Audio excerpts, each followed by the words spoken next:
boa noite a todos os estudantes, professores de todos os polos. Eu quero agradecer aos organizadores do evento, a professora Noeli Batista pelo convite formulado, a professora Leda, que é coordenadora dos cursos de licenciatura em artes visuais, toda a equipe técnica que está dando apoio para não deixar que falhe o evento, e a todos os colegas estudantes que estão presentes, né? Digo colegas que são professores também, que estão presentes aqui e nos polos. Então, muito obrigado a vocês. Nós vamos conversar sobre respeito mútuo e ética nas relações.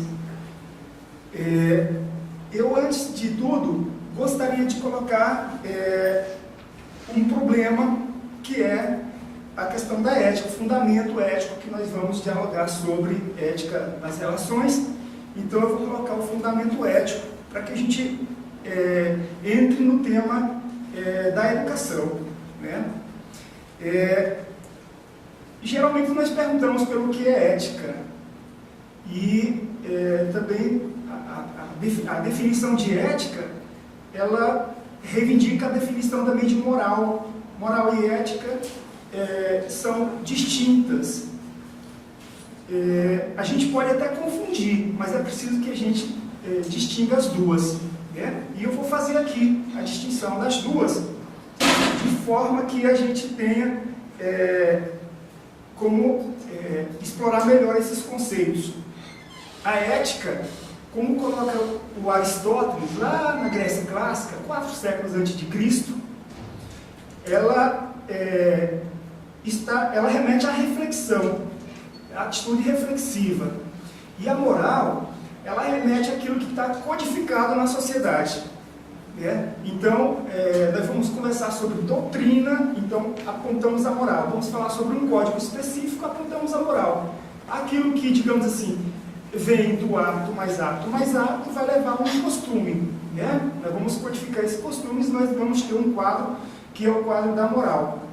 Aquilo que remete à reflexão, portanto, desses hábitos sociais que se transformarem em costume, né, que vai dar conta do estilo do próprio povo, da experiência coletiva e individual simultaneamente. Então esse é a base da ética. Aí nós vamos tratar da ética. Essa situação ela é colocada por um termozinho que tem uma variação numa vogal. A ética, que vem com o epsilon, que é o E com acento, diferente. O café, né, e o som da mesa. Tá? Esses dois sons para a gente não faz muita diferença, faz muita diferença quando nós conversamos de alguma forma. Alguém que vem de São Paulo, alguém que vem do Norte, Nordeste, então quando pronuncia a gente vê a diferença, mas para o grego a diferença estava ali. Com o epsilon nós temos a moral, né? Com o eta nós temos a ética. Então nós vamos ver um processo ramificado na sociedade, né? Que é explorado aqui e ali, né? No caso das tradições costumeiras, através dos códigos, e aí os códigos sempre existiram entre os homens, então nós temos o quadro da moral. A reflexão de tudo isso no campo político, né? Então no campo do estilo de vida das pessoas, nós temos a ética. Então essa é uma distinção interessante. Também nós vamos precisar distinguir ética no quadro das virtudes, e aí eu chamo a atenção para um texto que eu elaborei para vocês, né? O texto apoia ao quadro das virtudes, né? Esse texto, tá, ele suscita uma discussão paralela a que está colocada no quadro das virtudes. Eu elenquei várias virtudes, que são as virtudes aristotélicas, como elas ocorrem, né? As situações, as circunstâncias, por exemplo, contingências, né?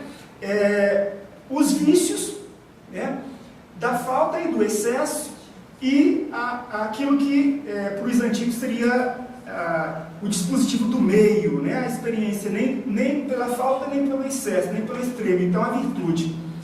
Para a gente entender esse quadro das virtudes, é preciso chegar um pouco nesse texto. Esse texto, ele define o que seria a ação virtuosa. E vocês veem logo nesse primeiro parágrafo que a definição de virtude, por que eu estou pegando isso? Porque nós vamos ver a ética de forma teleológica e a ética de forma deontológica.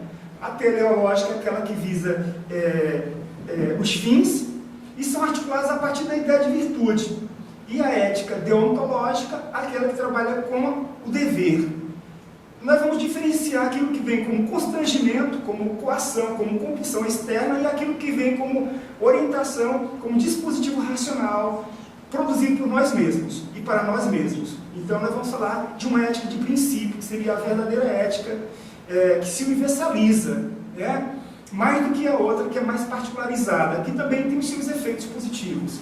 Então eu vou aproveitar aqui para chamar a atenção para a leitura do texto de apoio ao quadro das virtudes.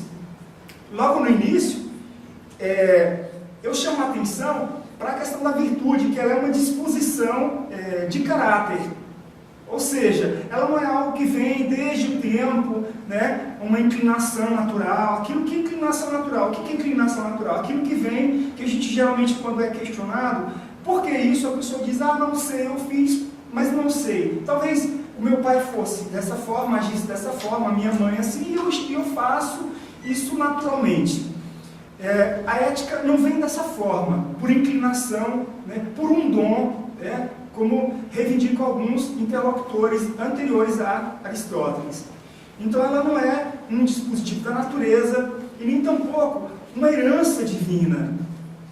A ética vem como uma aquisição, como uma experiência do homem na vida, né? Na relação com o outro, na relação com a sociedade, com a natureza, portanto, com o mundo das próprias coisas. E como é que ele se transforma em virtuoso? Quando ele exercita suas faculdades, desde sempre, né? Então aí eu chamo a atenção da leitura desse texto, falo o que significa dizer uma ação virtuosa, que é aquela ação que vem acompanhada de uma escolha preferencial, ou seja, eu devo escolher. Se eu vou escolher, eu tenho que ter uma multiplicidade de coisas para que eu possa fazer bem a minha escolha. Se eu for levado a escolher em situações em que, entre a vida e a morte, olha, não se pode fazer uma boa escolha. Inclusive, não se pode escolher muito sobre esse tema, né? O homem nasce, um dia ele vai morrer. Mas nós podemos escolher sobre aquelas coisas que são preferíveis, que são possíveis, portanto, que dependem de nossa deliberação. Então, diante dessa situação, nós podemos movimentar a escolha. Ali, nós vamos também ser chamada a deliberação, né? Então, a escolha preferencial, acompanhada de uma deliberação racional, seria uma ação virtuosa.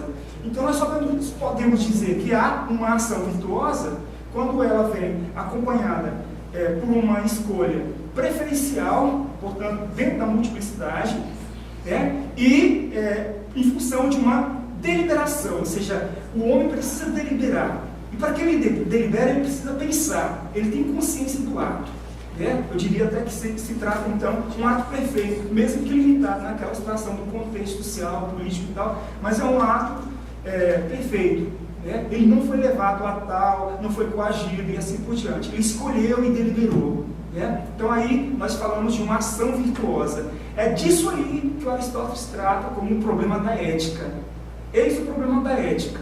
Eu chamo também a atenção nesse texto sobre a questão, por exemplo, quando o homem tem dificuldades, como colocar uma arma na cabeça de uma pessoa, né? Ele é forçado a realizar uma ação. Essa ação ela nunca vai ser virtuosa, porque ela é movimentada por uma coação. E aí eu dou o exemplo, no finalzinho desse texto, aqui na segunda coluna, do que significa dizer uma ação, portanto, espontânea, consciente, lúcida, que seria, digamos, motivo para responsabilizar o homem eticamente, politicamente, juridicamente e assim por diante. Eu dou o exemplo aí do Édipo. O Édipo mata Laios, seu pai, mas não sabia que estava matando o seu pai, né? Então ele mata um homem, né, em função de um atrito numa pista, portanto numa estrada, né? E só depois é que ele vai descobrir que matou, que aquele homem que ele tinha assassinado era o seu pai, né? A pergunta que a gente geralmente faz é: o Édipo seria responsável de ter matado o seu pai? Né? Essa resposta já está colocada. Responsável por ter matado um homem, sim, mas o seu pai não, porque ele não tinha consciência de que se tratasse do seu pai, né?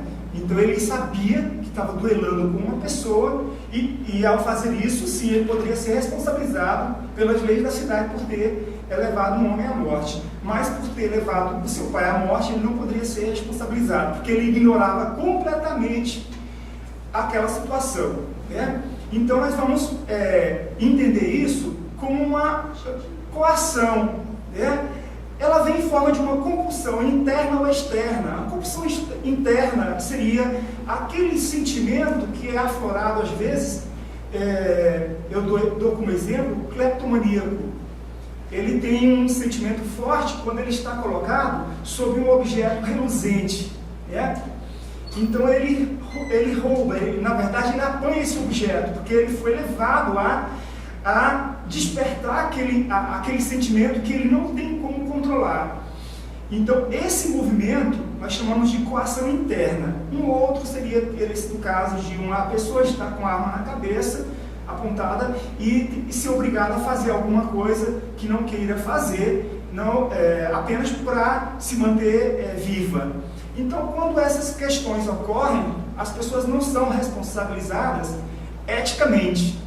E a gente também é levado a dizer que nem no plano jurídico isso tem perfeição quando se trata de relação jurídica. Então, a estrutura da ética é interessante para a gente refletir os atos, né, que nós desencadeamos na relação com os outros. E é importante que a gente esteja atento para perceber se o ato foi produzido de forma lúcida ou não, né? Então essa é uma questão que está colocada um pouco por esse texto. Eu chamaria a atenção para vocês, também do quadro das virtudes, a título de exemplo. Bem no primeiro momento, vocês observam que tem o sentimento de prazer, ou a paixão. Nós hierarquizamos, portanto, vários sentimentos, né? O prazer, o medo, né? A riqueza, né? A fama, né? Vários sentimentos, né? Aqui no caso, a situação em que eles ocorrem, né? Aqui nós temos o vício, portanto, da falta, a ausência, né? Aqui nós temos o excesso e aqui nós temos a virtude. Só a título de exemplo, para que vocês possam explorar esse quadro no dia a dia, inclusive ele está citado pela Chauí, né? Está aí o dado bibliográfico. No sentimento do prazer, que ocorre na situação do tocar, do ter e do ingerir. Mas podemos trabalhar isso por uma abordagem da ética da virtude no dia a dia. Vamos trazer isso aqui para o contexto da escola, por exemplo. Até início do século XX,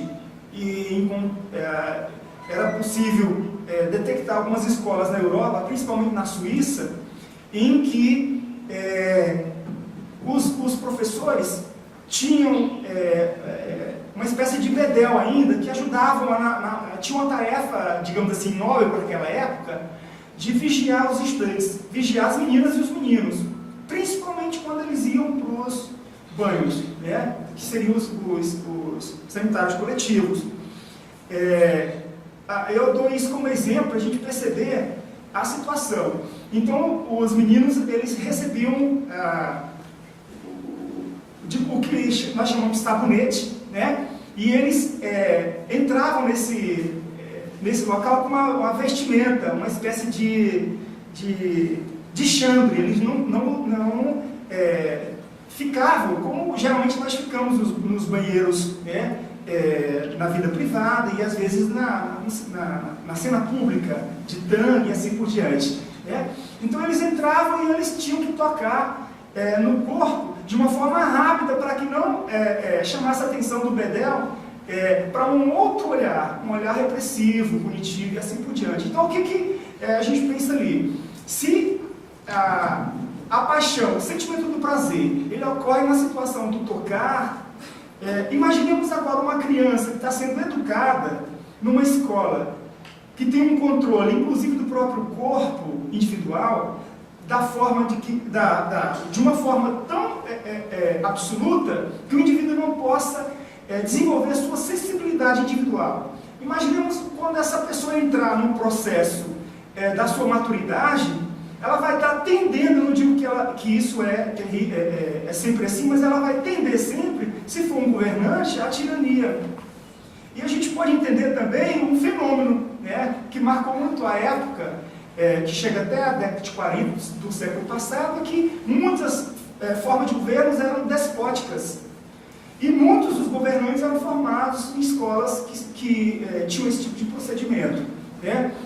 Aí, essas crianças, elas não desenvolvem o sentimento do prazer para chegar na virtude que seria a temperança. Então, qual é o medo da escola? De elas desenvolverem o prazer e se transformarem em libertinos. Então, seriam pessoas libertinas. A gente pode até pegar como exemplo o que significa dizer libertinagem. A libertinagem, eu abro um parêntese, ela está colocada numa época muito bonita, é o nascimento da universidade. A primeira universidade do mundo nasce com os libertinos. Interessante, porque a gente combate depois, séculos e séculos, os libertinos. E o nascimento da universidade, no século XII, na Europa, ocorre com os libertinos, em que os jovens tomavam os locais, inclusive que não eram os locais como a gente vê hoje das universidades, mas que era o local em que ocorria o verdadeiro debate, a troca, a disputa, o disputácio, em que os estudantes questionavam os seus professores, que geralmente eram sacerdotes.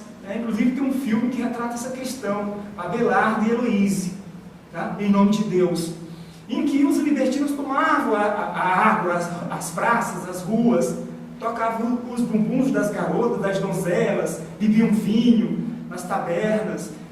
Então a Europa, depois de um tempo, passa a combater os libertinos, mas os libertinos é que levaram, na base da universidade, a crítica. Criticava as autoridades constituídas, criticava as autoridades religiosas, criticava os professores, por questão de método. Então, a libertinagem ela foi positiva em um certo momento. Se combate a libertinagem, então é preciso dizer por que se combate. E essa questão do prazer que leva à libertinagem, portanto, a ausência de um trabalho, não a carência do prazer, e no caso, é o excesso do prazer que está levando à libertinagem, a utilização do corpo de uma forma forte, sem um trabalho que explore a alma intelectiva.